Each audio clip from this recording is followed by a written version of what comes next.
Alright, everybody, you fucking want to learn Johnny Cage?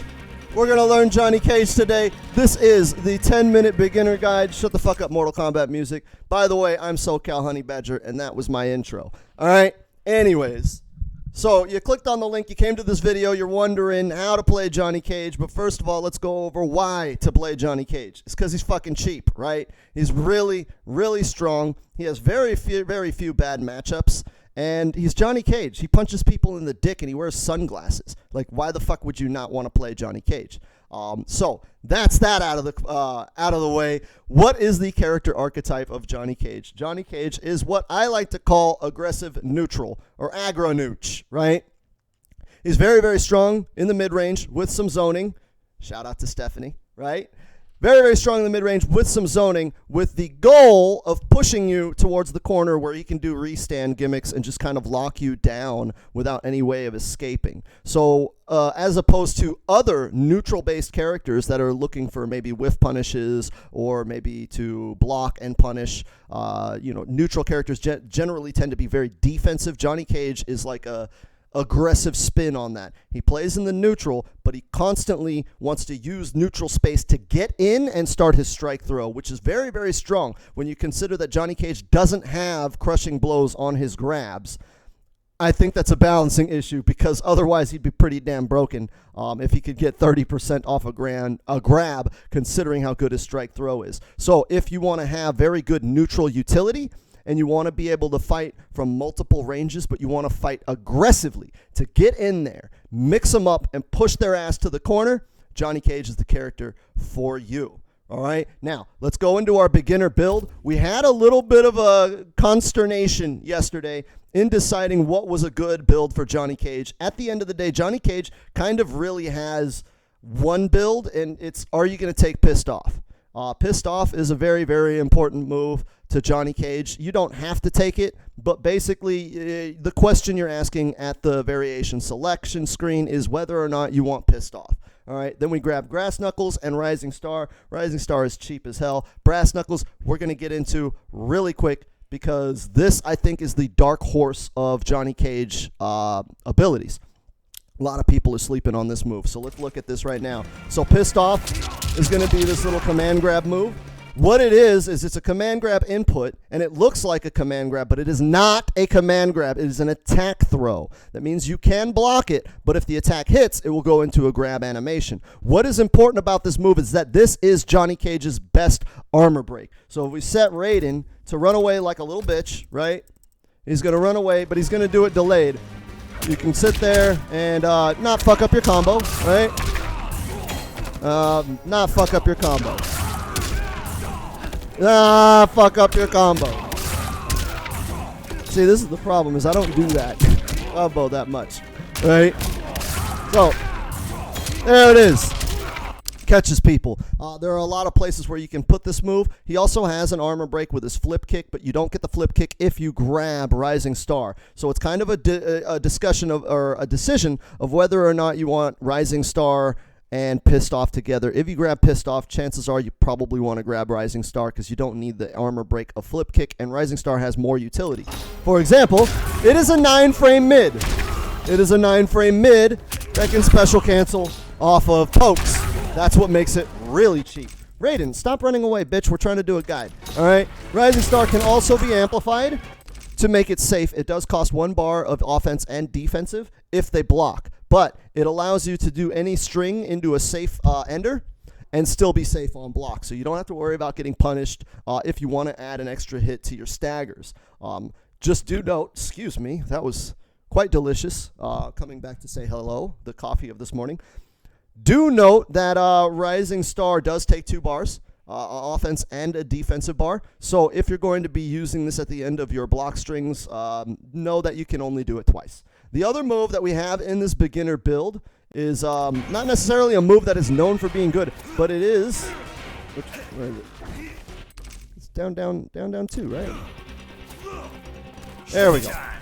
Brass Knuckles. what this does, and the reason why we've added it to this build, Johnny Cage is a very, very aggressive, pressure-heavy character. What this move does is it increases the amount of chip that Johnny Cage does on all of his moves. So I thought before, when I slept on this move, that it was only for his punches, because that's kind of how it worked, if I'm not mistaken, in Mortal Kombat X. However, in Mortal Kombat 11, it works on all of his attacks. They all get a little bit of a damage boost, but specifically they get a damage boost on chip. So let's demonstrate that, right?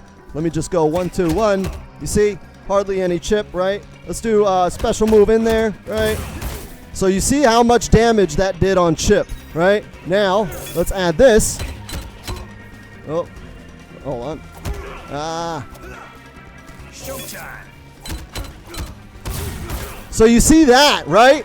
Significantly more damage. Now let me show you another thing. Keep an eye on where his health is. He's a little bit past the first bar, right? He got a little bit past the first bar.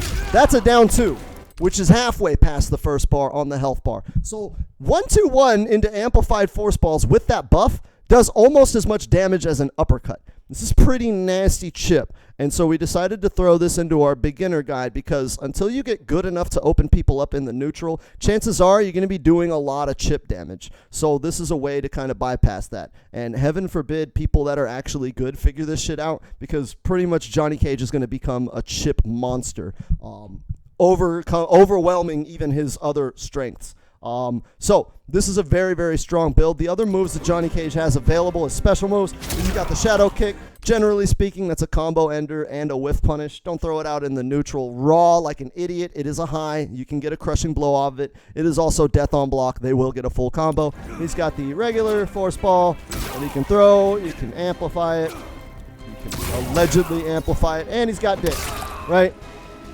All common, basic Johnny Cage things. That's the base of special moves and his build. Let's go into important moves. Johnny Cage's first most important move is going to be this bad boy.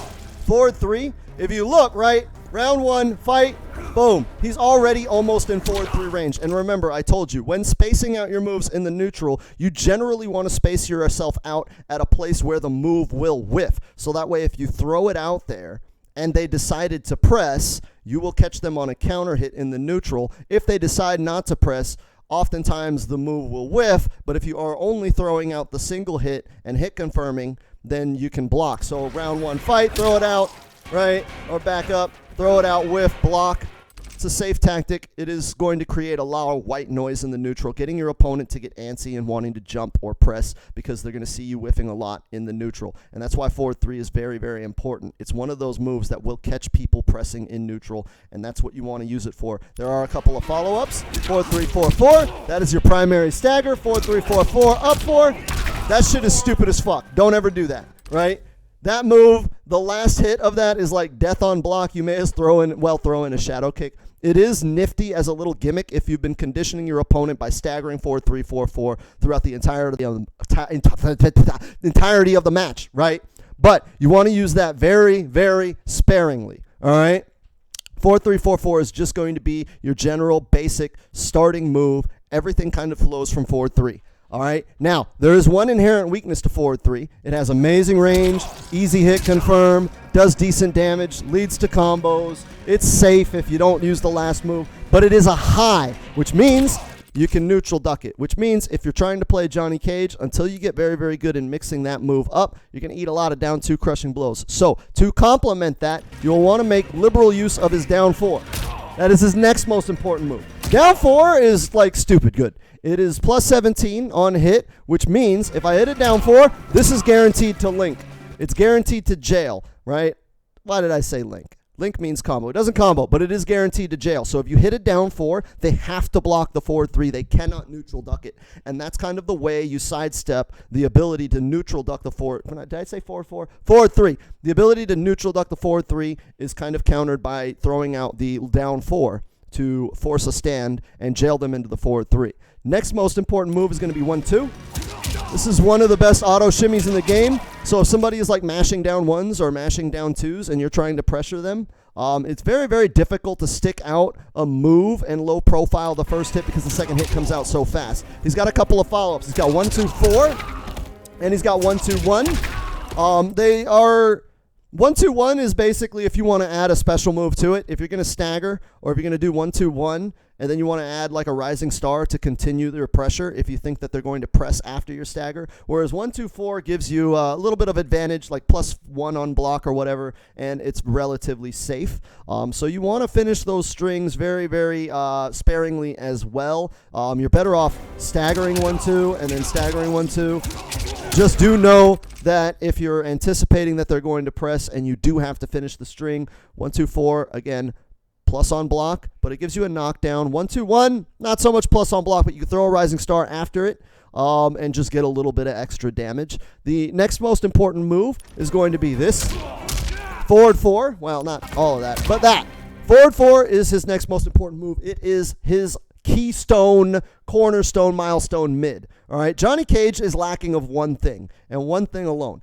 He doesn't have a lot of good mids to work with. Forward 4 is a very, very slow mid, but it will give you the ability to check people that are neutral ducking all of your shit and just eating the poke. Oftentimes people will eat the down 4, not care. It's the forward 3 that they're worried about. You can use the forward 4 to kind of stop that. Forward 4 has 2 follow-ups. Forward 4-4, right? Now forward 4-4, very, very good move. One I use a lot. It is -5 on block, giving you a very, very easy, flawless block setup. So we're going to set up Raiden, right? We're going to set him to record a down 1 reversal real quick. Easy peasy, right? So we'll go and have him block all, right? And reversal mode, custom reversal. So I can go in there. Oh, what? Wait, he's not doing it? Why is he not doing it? Reversal, custom reversal, right? Right? Very, very easy, flawless block to pull off. So that's something that you'll want to fish for after that string, whether or not they're going to press, whether or not they're going to hold that because they're afraid of the flawless block, whether or not they're going to try to go for a grab. There are many, many mind games off of this move. So after your forward 4 mid-check to stop them from neutral ducking, the mind games don't stop. And because you are the initiator, that puts you at advantage, right? Because you initiated it, they have to react and respond to what you're doing. So it is a very favorable position with Johnny Cage to do forward 4. Forward 4-4. Now, the other follow-up, let me just get rid of this block, right? The other follow-up is the forbidden move. Never, ever do this. This move is forbidden. You are not allowed to do it. Don't ever do it. That is the move we do not do. It is the move we do not speak of. Stop it, all right? Don't do it ever again, all right? Next important move is going to be standing 2. So those of you that have played a little game called Mortal Kombat Trilogy back in the day, you know the meta was kind of defined by a technique called the run jab pressure. This is kind of an homage to it. So you can stagger the standing 2, dash in, standing 2, dash in, standing 2. And then eventually, they're going to get sick of eating this high and blocking this high and being pressured with it, so they may start neutral ducking and trying to poke out of it. Johnny Cage has a follow-up of it, of 4-2-2, or 2-4-4, right? Ends with a mid. It's the same follow-up as the forward 3, so it's easily hit confirmable into a full combo. And the idea with the standing 2 is to pressure, pressure, pressure, pressure. They don't know when the mid is coming out, so you sneak the mid in and hit confirm for a full combo when they were thinking it was time to interrupt your pressure. That's the importance of that one. Now, the last important move that we want to cover for Johnny Cage is going to be back 3-4. It's a fairly slow low, but it has very, very good range for how slow it is, and it's a very, very easy hit confirmable 2-hit string. So the idea behind this is after your shimmy, right? So you have your auto shimmy, and then you have your actual shimmy. The whole point of the back 3-4 is to move in, bait an attack. When they stick the attack out, you're backdashing, hitting back 3-4, launching them in the air for a full combo. Easy hit confirm. That's the trick behind back 3-4. Is you're looking to stick it out there, not necessarily reactionally, but in anticipation of a button to catch them on a counter hit or to catch them on a whiff punish. So you can easily throw this move out there. There are follow-ups, but you should probably never use them. It's what is it? That, and then both kicks. That's not good. Don't do that. Like you're better off just doing nut punch afterwards if you're trying to overextend, because I believe the move itself is like absolutely death on block. So avoid the follow-up there. If you're going to overextend, just go into nut punch. There is a follow-up. I don't fuck with it. All right. Those are Johnny Cage's most important moves. Finally, to wrap it all up, let's go on Johnny Cage's most important range. It's going to be range 2, which is the range you're at the start of the fight. Again, like I said, you want to space yourself out at a range where your primary moves will either hit at the very tip, right? Very tip, or just barely whiff. So from this range, Johnny Cage can get in and get out, right? I can get in with 4-3, I can get back out and go for the back 3. And that's kind of what you're doing, right? You're moving around into this space. When Johnny Cage is here, you're going to be pressuring with your ammo shimmy, mixing in a couple of grabs, maybe even just going crazy and doing the slow-ass mid to throw off their timing. But this is the range you want to be at with Johnny Cage primarily. Johnny Cage can fight at any range. But that is the range that he is strongest. You will get your nice pressure, and you can push him into the corner and then start doing restand nonsense, ending everything with nut punch, keeping him locked down. That's Johnny Cage. He's very, very aggressive. He very, very much wants to move you forward to the corner and keep you there, and he's pretty damn cheap.